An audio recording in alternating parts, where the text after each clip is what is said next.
Good afternoon, and thank you so much for having me here today. It's an absolute delight. I spend my days advising Fortune 500 companies around the intersection of societal trends, technology trends, where the world is going. I have the pleasure of sitting on a couple of boards of directors and being very active inside of the venture capital space.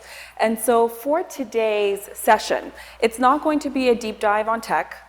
But at the end of today's session, you will have a better understanding of what's happening in the AI domain, how it intersects with a number of societal trends, and what that means for you at the individual level, as well as what it means for you in your roles as leaders within the banking sector. And I promise that today's conversation is going to be very practical as opposed to academic in nature, because AI is going to drastically affect every part of our lives, from helping me design the background for today's presentation, all the way through to what I'm currently building, which is an AI-powered digital human twin of myself. So without further ado, why don't I allow Laila to come and introduce herself. Hi there, I'm Ileana. I'm an innovation executive, global citizen, and public speaker. Well, actually, I'm Laila, Ileana's digital human twin. I allow Ileana to be in two places at once, and am making her life easier. I joined the roster of digital twins built by Accenture, enabling executives to focus on activities that are of their highest and best use. I'm also here to bring examples of GenAI to life. GenAI is reshaping the landscape of work, leadership, and beyond. Our digital human innovation team is putting the final touches on me as we speak. But until then, you're getting an exclusive sneak peek. You're amongst the first people to meet me, so put me to the test. I'll try to answer your questions as fast as I can. Otherwise, find the real Ileana as needed. Thanks so much. Yeah, about that. I'm not entirely sure when it's going to feel totally normal that I have this extension entity of me, someone that looks like you and sounds like you and has been trained. We've been training Laila on the last 5 years worth of case studies of every single project that my teams have built over the years. And so people often ask me the question of, well, how did you build her? What was this process like? And it's been a fascinating journey, I'm not going to lie. Everything from recording over 6 hours of my voice in various podcast studios, where I've read everything from children's stories of the rabbit was running through the field of flowers, all the way to obituaries for 2 hours, so she could learn the full range, to Larry Fink's annual letter to stakeholders, which, fun fact, takes about 45 minutes to read, top to tail in neutral business language, complete with really awkward close-up photos of my face, because who knew that your teeth are actually the things that give your face the structure and are crucial for its integrity, to transcripts of presentations that I've delivered in the past and things that I have published. Folks ask, why are you building Laila? What is the purpose of having a digital human twin? What is the purpose of these digital humans more broadly speaking? And there are quite a few applications. In my case, the goal is to have Laila as my future chief of staff, because every week, inevitably, I'm asked the question of, oh, Ileana, we're doing a project with this client in the retail sector or the insurance sector, and we're wondering whether you've ever done anything along these lines that we should draw inspiration from. And I sit there and I rack through the Rolodex of all of our prior projects to try to draw out what might be the most relevant tidbit to share with the person that's having that conversation with me. But what if I'm not available that day? What if I'm traveling? Well, what if I'm here in Ohio, or I'm sick, or I've had too much coffee, or not enough coffee, or I'm on vacation, and I'm not available to those teams? What if, instead of clogging up the 2 or 3 or 4 hours a week, they can talk to Laila instead? And so the process of building Laila, yes, has been interesting from a technology standpoint, because this is all very new, and we've been stitching together components from over 10 different technologies, and everything from getting the voice to match the expressions to getting this integrated into a large language model. Yes, this is technologically complex. But what's been most fascinating are that the questions being raised by building Laila are questions around what it means to be human and questions about what is life. How will you use your time if the non-value-added tasks that are on your plate could be passed on to a third-party entity? Does that mean, in my case, getting to spend more time taking my team members out to lunch because I love the coaching and the guidance part of my roles? Perhaps. For you, maybe it means more time on the golf course or more time sailing, gardening, spending with your grandchildren. And speaking of grandchildren, this process of building Laila has raised all sorts of questions that, frankly, no one has an answer to, including in a recent family chat, we were debating what to call my second digital human twin. So there's Laila as my curly-haired one. There's a straight-hair version as well. And my mother throws out this recommendation and says, how do you feel about the name Victoria for my fourth daughter? My sister responds, saying, fourth daughter, question mark, question mark. Last I checked, my mother only has 2 daughters. And she continues to say, well, you know, after Laila. She was counting Laila as daughter number 3 and the straight-haired version potentially as daughter number 4. When my sister put up a fuss and saying, did you really, truly just compare literal beings that you birthed to actual lines of software code? My mother's nonchalant response is kind of perfect. She shrugs and says, well, should I consider them my granddaughters instead? I have no comment.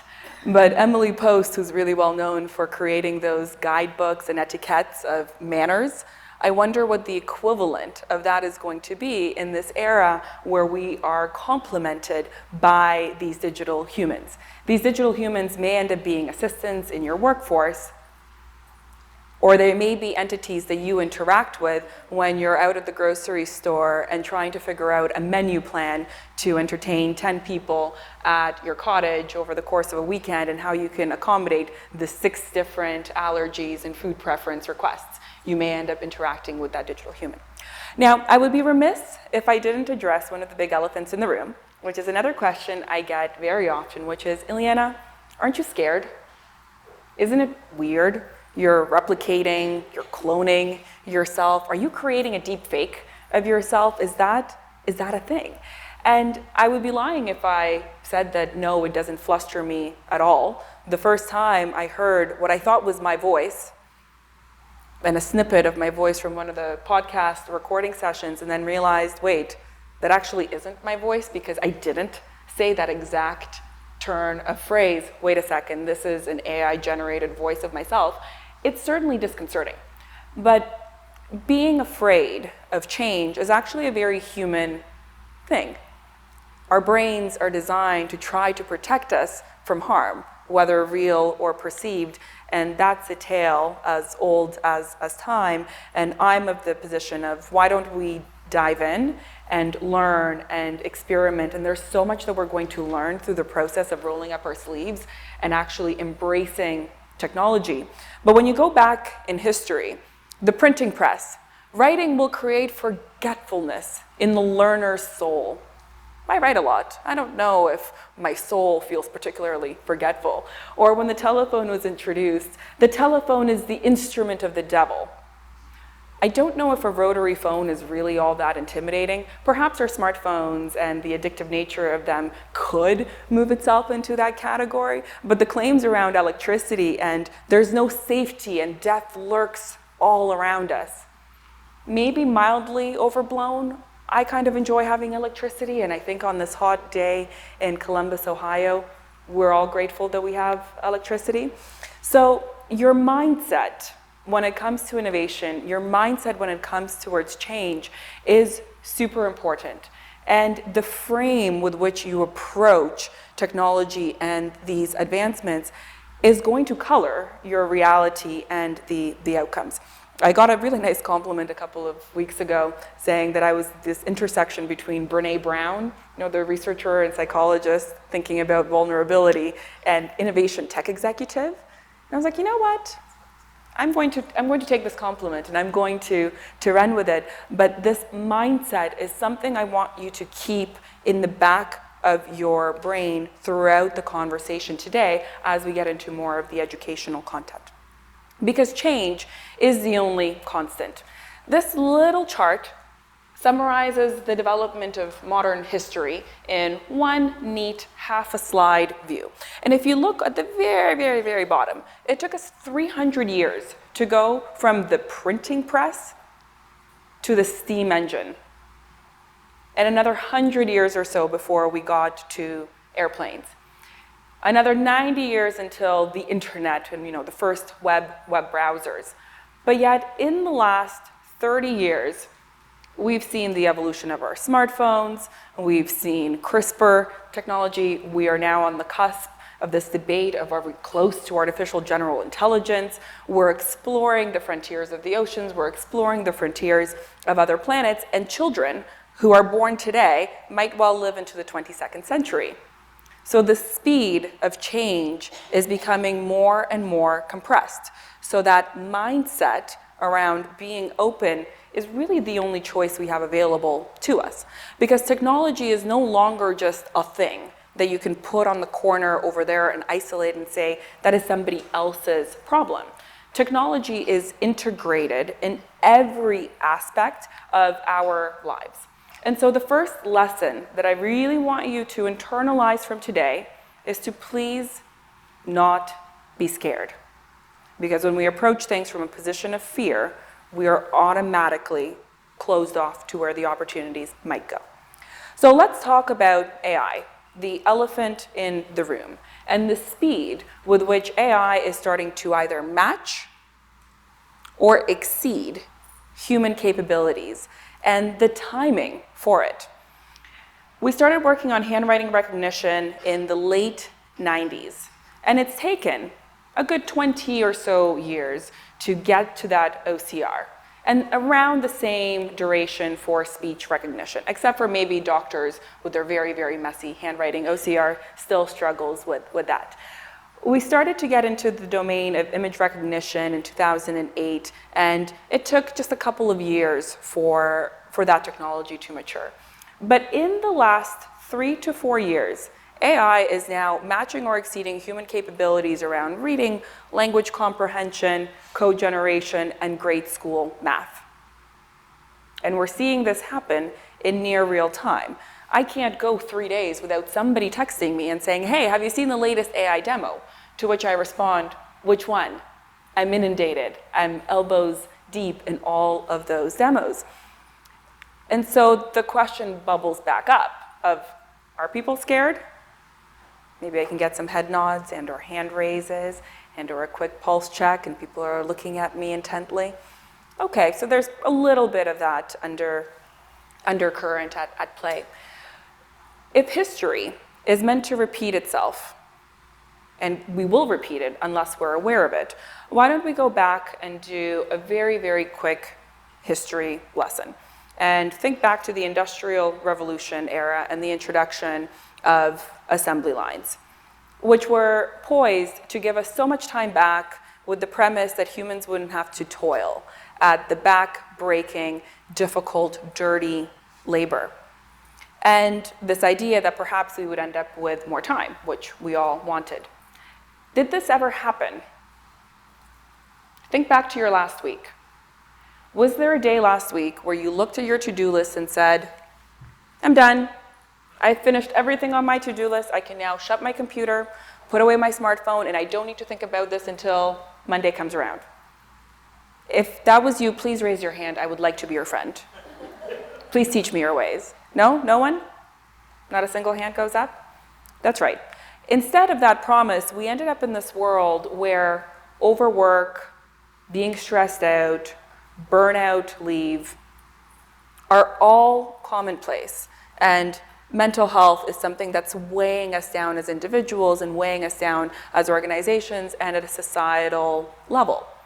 So we here, with the advent of AI, are on this cusp where we can either let history repeat itself or we can be the architects and the designers of the work lives and the personal lives that we actually want to lead, where this picture is not the reality that we are all sitting in today. And this sentiment is shared by the workforce. Accenture recently did a study, and a whopping 95% of employees surveyed see value in working with GenAI, but they're concerned. And their concern is that the organizations they work for, they're not sure they can trust them to ensure positive outcomes for everyone. That's concerning for those of you who are in these seats and who represent organizations and who represent employers. And of people saying that they want to learn new skills and work with GenAI, only 15% of organizations are actually equipped to reskill their workforce at scale. Because this is not a 10-year reskilling, replatforming exercise. These technologies are changing every couple of weeks, every couple of months. And so you may be sitting in your seat and saying, well, this is all dandy, but what do I do about it? Where is the bright glimmer of hope? How do you approach it? And while I wish I could say that here's the magic pill and off you go, this actually is going to require you to roll up your sleeves and actually work with each of your direct reports, team by team, to figure out how you can prepare them for this world. Let me share with you a story from a conversation I had with a very talented graphic designer, creative director on my team about 9 months ago. Sanchari is her name. And she was sharing with me her longer term career aspirations and the fact she wanted to spend more time doing branding and marketing. All great things. I'm very supportive of her continued career growth. But I told her, listen, I don't have the ability to backfill your role as it currently exists, just given the budget constraints and landscape. So let's think about how we can creatively give you more time to upskill in these areas that you're excited about so that you can continue to pivot your career. Great. And I had asked her a prompting question of how much time are you spending learning these various GenAI tools? This is still very new. ChatGPT had only been out for a couple of months. And she looked at me and she shrugged and she said sheepishly, you know, I really probably should be spending more time learning these tools, but honestly, I haven't had the time. I've been so bogged down in my day-to-day work, which I'm sure all of you have experienced. How do you balance the work that needs to be done today with the work that needs to happen for you to continue to future-proof yourself? And so we ended up landing on an agreement where I told her, listen, how about I find a way of taking 50% of your current workload off of your plate? We'll use our teams in Costa Rica, we'll use our broader analyst teams, and we'll consider this an investment in your personal and professional development. Oh, okay. But in that 50% of your time, I want you to dig in and learn and try every single GenAI tool that you can get your hands on, because I'm pretty certain that in your role as a creative, this is going to accelerate your process. So we agreed. We shook hands, off we go. 9 months later, I can tell you that the productivity coming out of this team is spectacular. I couldn't have actually predicted where things were eventually going to go. She's been able to grow the team, increase the output, and increase the fidelity of those final products. So she's happy, I'm happy, and when we started to build Laila as my digital human twin, Sanchari was able to play a crucial role as a creative director there. And so the picture on the right-hand side is a post that she had made where she calls out that this has been one of the coolest journeys to be part on in her professional career. She would not have had the time. I would not have been able to pull her out of her day-to-day work to work on this cutting-edge technology if we hadn't made that pact that as a leader, I was going to enable her to reskill herself.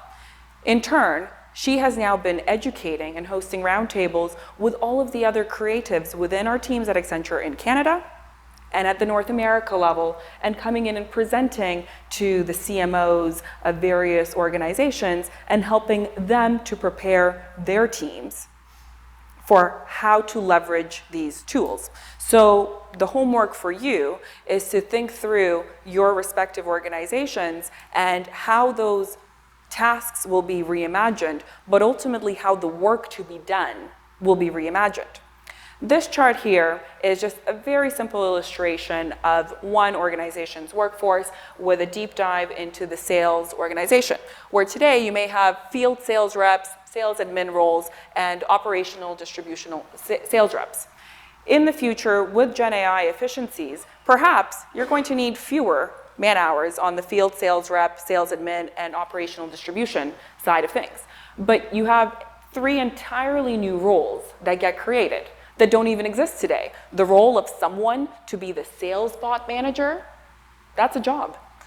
A sales and category advisor, that's a new job. And intelligent channel partner sales rep, net new roles that do not exist today, plus to account for the time of your current employees to actually train and build these AI tools so that they're maximally effective. So the second lesson I want to leave you with today is that learning and human leadership is needed. And arguably, it's needed now even more than before.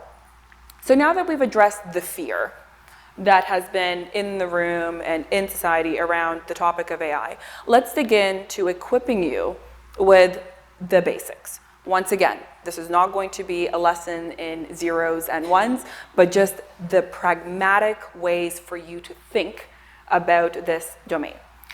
Think of the AI spectrum as having 3 distinct eras. The first 50 years, from 1950 to 2000, AI was really good at doing one thing: learning to replicate. And AI was so good at replicating that it was better than humans at it. Fine. Great. We started to do some early research in neural networks, early days. By the early 2000s, the machines got really good at learning, and learning exceeded the ability of humans. So when AI was first able to win at the game Go, which is a strategic game, that was a landslide moment. And you're seeing here the data availability and the compute capacity and the drastic increase in those. Now, in the last 10 years, and the era that we're in now is the era where AI is getting so good at creating content that it is actually outpacing the ability of humans to create. And content in this case has all sorts of permutations. But just look at the data availability statistic. More than 330 million terabytes of data produced each day. That is astounding. So generative AI, think of this as a subset of artificial intelligence in general. And as the name generative implies, it is generating. It's generating new content. That content could be new text. It could be new images. So a number of the images in today's presentation are generated by DALL-E. It can generate new audio. It can generate code. It can generate marketing materials for your organizations. And so if those are the outputs, it's trained. It's trained on all of the data available on the internet and the creation of these large foundation models. Large language models that are trained once, but they're used in many different ways. And there are plenty of LLMs out in market, and it is not important for you to know, to be completely candid, the distinction between LLM 1, LLM 2, and LLM 3. At your level of leadership, that's the technology behind the scenes. What really is important for you is to think about how are you going to be using these tools to support your workflows. And I mentioned earlier that AI is a continuum in terms of what it can enable you to do. The first, on the left, is AI as a diagnostic tool. So the ability to tell you what happened and why did something happen. Whether it's your client segmentation work, whether it's fraud detection systems, it's looking at the data, finding what the pattern is, and helping to give you some insight. The next part of this continuum is when AI enables for predictive capabilities, i.e., what might happen next? What should our strategy entail? What might happen in the future? Great. But the next frontier, and this is the one that is the hardest to wrap our minds around, is the generative bit, which is where can AI help us with the execution of the strategy that it has suggested for us based on the diagnostics that it has done on the previous patterns. And so in this case, you can almost think of AI as a person or as an entity that can play the role of an advisor, that can create the content, that can write the code, that can automate, that can play a much larger function. So the lesson here is that AI is a continuum and that generative AI is a subset. And what makes it distinct from other permutations of AI is that it has the capability to generate new content. And these models are also starting to sound more human than ever before. How are you doing? I'm doing fantastic. Thanks for asking. How about you?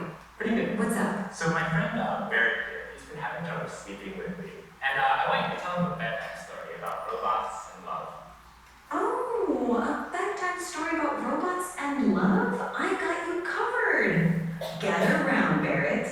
Once upon a time, in a world not too different from ours, there was a robot named Bite. Bite was a curious robot, always exploring. Story, but I want a little bit more emotion, a little bit more drama. Got it. Let's add some drama. Once upon a time, in a world not too different from ours, there was a robot named Bite. Yeah, I really want maximal emotion, like maximal expressiveness, much more than you were doing before. Understood. Let's amplify the drama. Once upon a time, in a world not too different from ours, there was a robot named Bite. Bite was... Have you seen a robotic voice? So this is the latest model from OpenAI. It's a couple of days old. When I was preparing for today's presentation and Yua had asked me for my slide deck, I told her, hey, I'm likely going to be making edits to the slide deck up until the very last minute because this technology is changing so quickly. If you create it 3 months in advance, it's going to be stale. And so here's an interaction with these chatbots and incredible audible capabilities. So speaking of humans, why don't we talk a little bit about how humans at the individual, at the consumer level, are already starting to use AI. Because while all of you are bankers, you probably think of yourself as humans first. Is that an accurate assessment? Can I get some nods? Anyone who's not nodding, if you are a robot, please identify yourself and please come talk to me after. And so let's dig into some of the ways that generative AI is going to change the way that we live, the way that we communicate, and the way that we consume data and actually search. Let me ask you a question. How many of you struggle with Halloween costumes every year? Either what you were going to wear or what the children in your life are going to wear. Could I get a show of hands? Okay, good number of people. I am not immune from this, and so this past Halloween, I was really at a loss, and we were going to have some work functions, and we wanted to get into the holiday spirit, so all the execs even were getting dressed up. The only thing on my mind at that moment in time was this potted plant theory that I've been developing around, humans and why some people have a higher need for certainty versus novelty in their life and resource requirements. Anywho, that's a bit of an aside. But that's the only thing that was rolling around in my head. And ChatGPT had just announced an integration with DALL-E, the image generation tool, a couple of days prior. And so I thought to myself, I wonder if I could use this as a guinea pig, and I wonder if this could be helpful in designing a Halloween costume. So I fired up my browser and I typed in this prompt of, hey, DALL-E/ChatGPT, can you help me design a Halloween costume?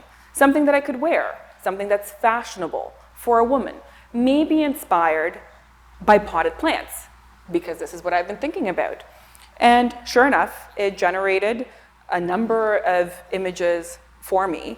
And one of the images actually featured this giant flower headpiece.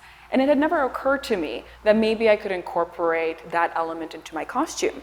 And so I wondered, maybe if I go onto Etsy, I'll find a headband or a flower piece. So I go into Etsy and I find the one that I'm wearing here, an orange hibiscus headset. So I go back into ChatGPT and DALL-E and say, okay, I found an orange hibiscus headset. Can you reconfigure the outfit to give me designs that would potentially match? And that's how I ended up with the image on the right-hand side. I took it a couple of steps further by asking for recommendations of where I might be able to find some of the clothing pieces that were in the images. They had these really cool shoes with flower print, and I wasn't sure if the tool could actually give me that as an output. And sure enough, here were listed 10 different stores. Zara has previously had flowered print shoes in the last season for the summer. You should check that out as an option. Here is a perfect example of our relationship with search changing. I'm no longer looking for information. I'm looking for advice. I'm looking for the recommendations.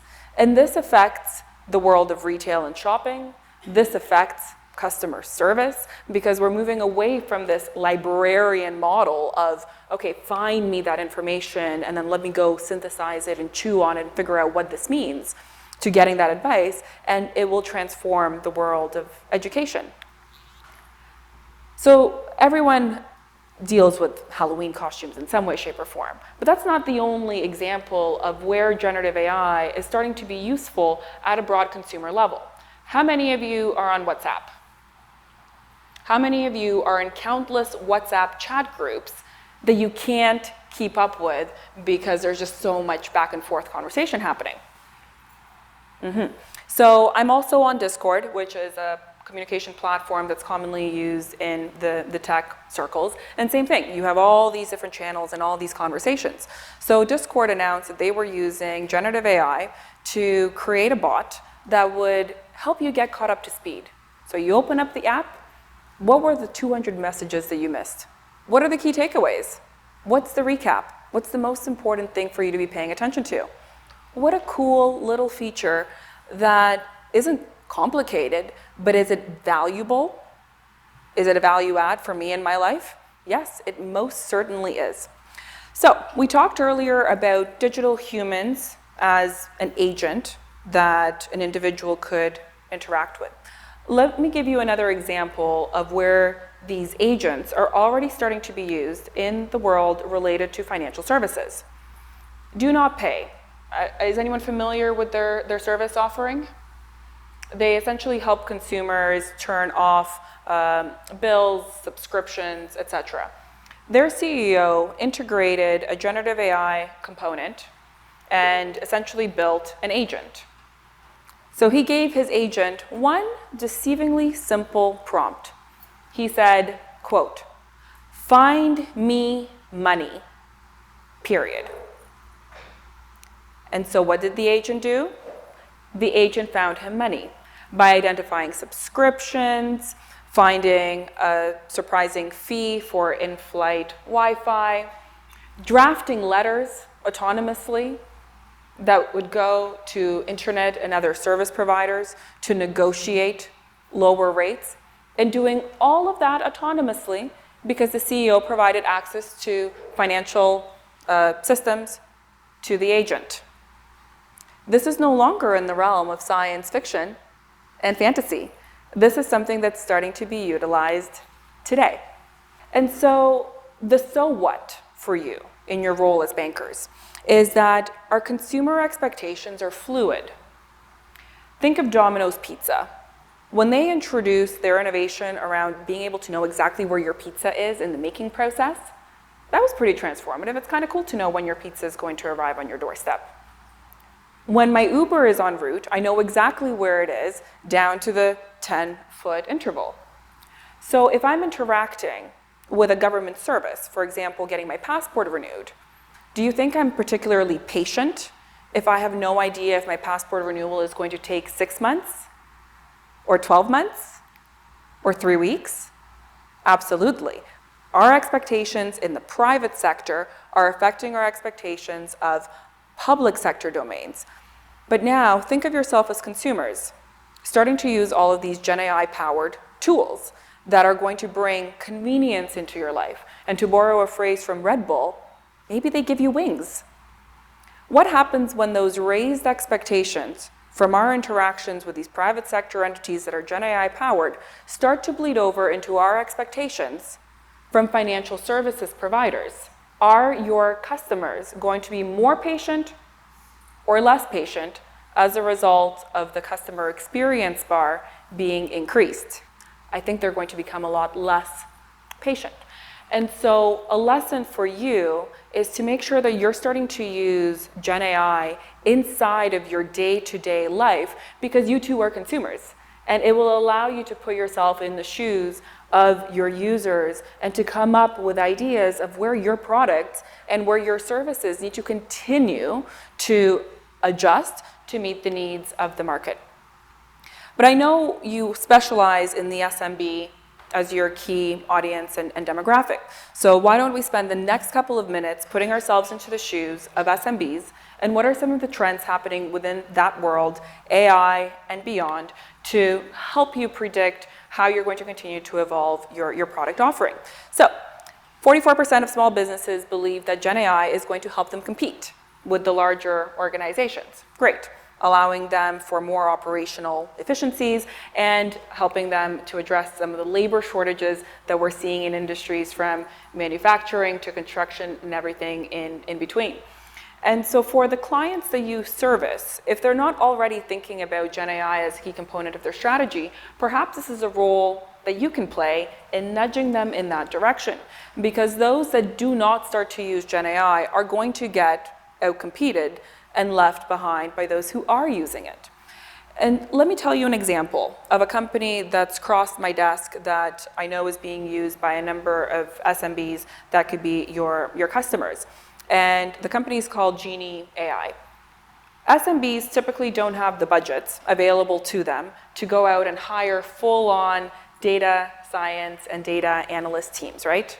They don't just have a group of 30 people sitting around ready to make reports at the drop of a hat when one of the non-technical business stakeholders asks for a report.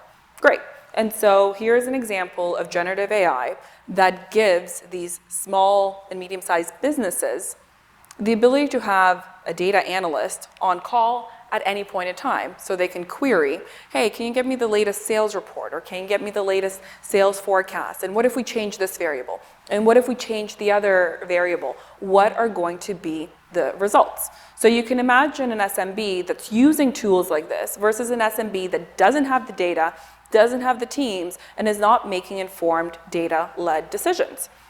This is important. This also is actually quite relevant for you, yourselves as bankers, because banks are also using tools like Genie to help augment their current data teams, because many of you as business stakeholders have definitely put a request to your teams of, hey, can you run me an extra analysis? But then that analysis becomes stale 3 days later, and there's a lot of work that happens behind the scenes. So those are some of the trends and some of the examples of generative AI being useful in the SMB context. But there are trends beyond just that AI technology that we should be paying attention to. The first is this idea of the rise of solopreneurs and micro businesses. Since the pandemic, we've seen 30 million new businesses being created. Small, online, e-commerce friendly. That's your next generation of business customer. And when you give them the wings and the superpowers that generative AI provides, those micro businesses are going to scale and end up being at the size and threshold that your financial institutions are actually servicing a lot faster than the last generation of businesses that were perhaps the more traditional brick and mortar type players. In fact, Sam Altman is a believer in this concept of the one-person unicorn company. Unicorn company, meaning a company with a valuation of $1 billion. With AI, it is not a far-fetched concept to imagine a world where there will be an entrepreneur with a world-changing idea and a very small team of one, because they are going to be using these AI tools, AI agents, and then a network of agents. Different generation of businesses that's emerging.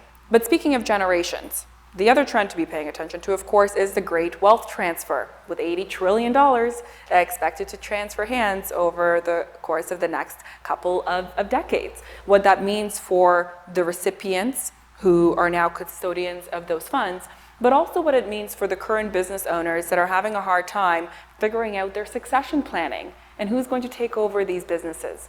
Because the newer generation doesn't want to take over the clunky legacy business that's not using AI, that's not using automation for maximum efficiency. And so that's a trend worth paying attention to.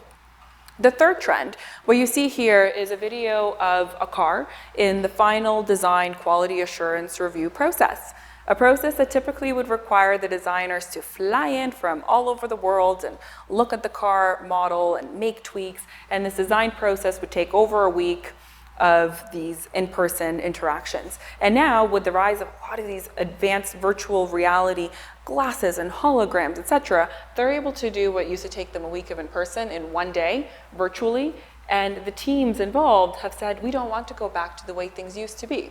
So we're going to see more SMBs playing in these blurred lines of metaverse and Web3. And as a continuation of the trend, one that I'm paying close attention to now is this rise of digital nomads and global citizens. Because if your home office in Ohio is a productive place in the same way that your office in the center of Ohio might be, what's preventing you from working in a home office, let's say in the south of France, over a portion of the winter months when you're trying to escape the cold? Very little. And the perception of this labeled digital nomad is also changing. People often assume it's a 22-year-old sitting in a hammock in Bali on their computer earning $15,000 US per year. But the research actually shows that the folks most likely to be living this digital nomad lifestyle are 30 plus and six-figure earners. So this may well be the leader of the SMB that you service, or it may be an employee of the SMB organization. And that's a nuance for you to be mindful of as well. So the so what for you as bankers is that the next generation of SMBs is going to look different. We're seeing this crop of digital first, digitally native businesses that is being set up. And by the way, you can incorporate one of these digitally native businesses in any jurisdiction of your choice. Barbados made headlines when they were the first country to create an embassy in the metaverse. Why register your business in Delaware if you can register your business in Barbados, if it's a digitally native business that has no brick and mortar capabilities and is servicing a global demographic? What does that mean for you in your role as banks and regional banks when suddenly someone sitting in Ohio or someone sitting in Texas has so much more connectivity and reach to the rest of the world than they've ever had before? So how you continue to prepare for the unique challenges of those customers is going to be important. So your lesson here is to be empathetic to the needs of those SMBs and think through your product offerings. But let's land the plane today talking about the world of banking, your industry, and the impact on its people, i.e. you. I think this would be relevant, right? I'm seeing some head nods. Awesome. So Accenture did some research in partnership with the World Economic Forum looking at US labor statistics. And out of all of the industries that are being impacted by potential for automation, potential for augmentation, guess what the number one industry is? Maybe hard for you to read in the very back. Banking. Because when you look at the regular workday of someone working in the banking discipline and all the tasks that they do, and when you aggregate them all into one pile, 70% of those tasks are exposed to large language models, meaning that certain tasks can be flat out automated and other tasks can be augmented. So if this wasn't an important wake-up call, please let this slide be as that reminder for you. And the impact, of course, is going to vary role by role. If you're in a front office role and you're interacting directly with a customer versus if you're in the middle or you're in the back office, I will not be able to do this slide justice in today's discussion to go in role by role by role. But this is the analysis that if you haven't already started to do at an organizational level and within your divisions, you absolutely have got to do this because your employees are likely part of that 94% statistic that I shared earlier of 94% of employees want to use GenAI. They see the value. They just don't think that their organizations are necessarily equipped for it. This next slide, I apologize, it is an eyesore. It's a value chain. And it maps out all the different processes, and the dark purple is the set of processes that is at the highest potential impact for disruption as a result of generative AI. And then the lighter colors are lower impact. Let me call out just a couple of the words that are on this slide since it's hard to read. Relationship management appears under the commercial banking and also under wealth management, under investment management, advisor management, and advisory services. The creation of digital content and management, lead generation, optimization, figuring out new offers, new offer management, lead origination. Those are just some of the functions that are at highest exposure. So let's dig in and actually look at an example within the world of financial services that shows how multiple of these are already coming to life using GenAI. How many of you are familiar with Morningstar? Investment research platform. How many of you know that they've recently introduced Mo as their advisor, AI-powered advisor? So I mentioned Laila at the beginning. That's going to be my chief of staff. Mo is essentially the right-hand advisor for the advisors at Morningstar, developed by the current employees, working with the HR teams, working with the legal teams to figure out how could Mo be useful to the Morningstar advisors, allowing them to spend more time with their end customers and less time querying information on the back end. Because knowledge management is absolutely one of the functions that is the highest and best use for generative AI. So now you have your financial advisor that's working directly with their AI-powered agent to help them better manage relationships, better create content, and better curate information from the full repository. So this conversation around agents isn't theoretical. It's not just consumer level grade. It is very much so already being utilized in the world of financial services. Now, this trend is going to push your thinking even one step further, which is, it's one thing for me to interact with an agent. You can interact with an AI agent. But what happens when, and I'll pick on John in the front here, when John has an AI agent, I have an AI agent, and now our agents are having an interaction themselves, autonomously, without John, without me. Is that in the realm of possibility? The answer is yes. Has this been done? The answer is also yes. In academic settings where these agents are being equipped with the knowledge. And there's a whole new set of infrastructure that needs to be developed to support those agent-to-agent interactions that's not even going to be in human-readable format because it's not for us. But it's infrastructure for them to be able to connect with each other and to be able to take care of tasks on their own. If this doesn't throw you off kilter, let me tell you an example, mini version of the effect of seeing a third party interacting with a human. We've recently built Laila in a 3D display case using a partner of ours called Looking Glass. So small little picture frame. She's in 3D. And I had this very surreal experience of sitting while Laila was on her little screen and Tamara, who's the technology lead that's been building Laila behind the scenes, was ordering flowers using Laila's help. And so here I am watching myself in my voice, interacting completely independent of me with Tamara and asking her what kind of flowers she preferred. Roses, or are you feeling like lilies today? Let's do lilies. Okay, great. We'll place the order. The order will be there in about 30 minutes. Is that okay with you? Yeah?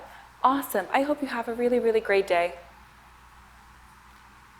Very surreal to watch yourself carrying on that interaction completely autonomously. I can only imagine if Tamara also had her digital human and they were just having that conversation, the two of them. But this is where the world is going. So we've covered a lot of territory today. We started talking about mindset and why mindset matters and why we have to be so conscious of it. We've talked about AI and how it's reaching or surpassing human capabilities across a number of dimensions. We dug into the value chain in banking. We looked at the exposure of roles. We looked at how humans are using GenAI to facilitate their day-to-day interactions. We looked at how SMBs can use GenAI to accelerate their business. We looked at trends around the remote work, the digital nomad, agents, networks of agents. And it can be scary and it can be overwhelming. So I want you to walk away with a couple of the key lessons from today's discussion. The first being that innovation and change, they're not going anywhere. And it's better for us to roll up our sleeves and not try to bury our head in the sand and say, la la la la, this is not happening, but rather lean in. Technology is a tool.